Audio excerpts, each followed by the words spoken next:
Sabe quantos veículos vão ser blindados só até o final desse ano no país? 50 mil quase. Mas na hora de um assalto à mão armada, nem todo mundo age da mesma forma dentro de um carro blindado. Por quê, hein? Eu tô falando dessas duas reações diferentes que mostramos essa semana. Nessa, a mulher abriu a porta para os assaltantes, apesar do carro à prova de balas. Ela saiu lá de dentro com a filha no colo e se expôs a um possível sequestro. No outro caso, que a gente vai ver agora, o motorista manteve o sangue frio, não obedeceu aos ladrões e até gravou ali de dentro, você viu? O momento em que abriram fogo contra o carro. Bom, a gente preparou uma reportagem completa analisando as duas situações para aprendermos juntos. Vem ver. Será que ter um carro blindado garante mesmo a tranquilidade do motorista? E qual é a recomendação quando um criminoso armado se aproxima do veículo? No Rio de Janeiro, uma mulher decidiu entregar o bem aos assaltantes, mesmo sabendo que os vidros do carro dela poderiam protegê-la. O vídeo mostra a motorista parando em frente ao portão da garagem.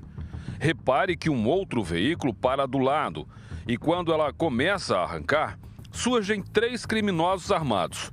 Um deles se posiciona na frente e aponta um revólver, enquanto os outros 2 agem nas portas laterais. Mesmo dirigindo um carro blindado, a mulher ficou com medo, abriu a porta e desceu. Depois retirou a filha pequena que estava na cadeirinha na poltrona traseira. Enquanto ela entrava no prédio com a criança no colo, os assaltantes fugiram com o carro. A minha maior preocupação foi a minha filha, porque com 3 anos ela já passou por uma experiência aterrorizante, que a gente sabe que vai ficar marcado. Por mais assim, cuidado que eu tenha e tratamento, ela vai ficar com essa história gravada.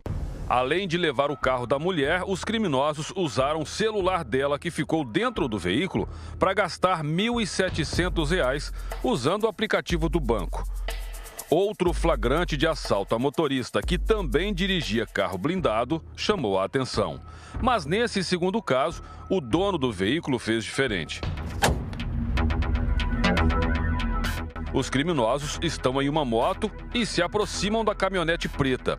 O que está na garupa desce e tenta abrir a porta, mas não consegue. Irritado, o assaltante atira. Depois ele sobe na garupa da moto novamente e os 2 fogem. O vidro blindado da caminhonete evitou que o motorista fosse atingido. O país tem a maior frota do mundo de carros blindados. Quase 30 mil veículos receberam proteção balística no ano passado. Esse ano, só no primeiro semestre, as empresas do setor já blindaram quase 21 mil unidades. No Brasil, qualquer pessoa pode levar um veículo para ser blindado.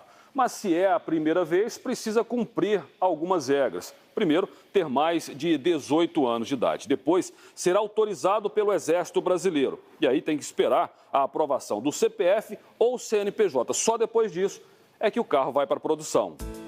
O sistema mais comum utilizado no país é chamado de 3A, um termo técnico que serve para indicar contra qual tipo de arma protege.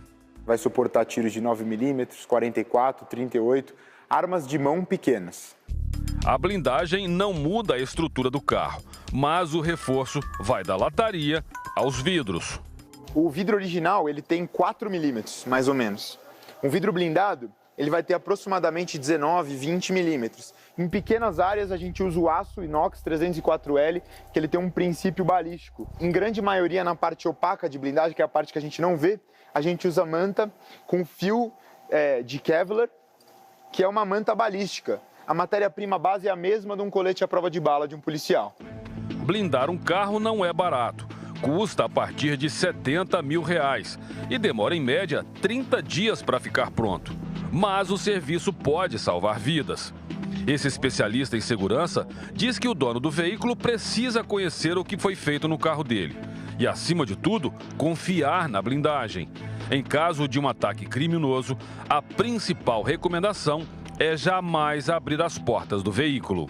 Porta travada, vidro fechado, distância do veículo da frente e, caso seja abordado por um criminoso e tendo a oportunidade de fugir do local.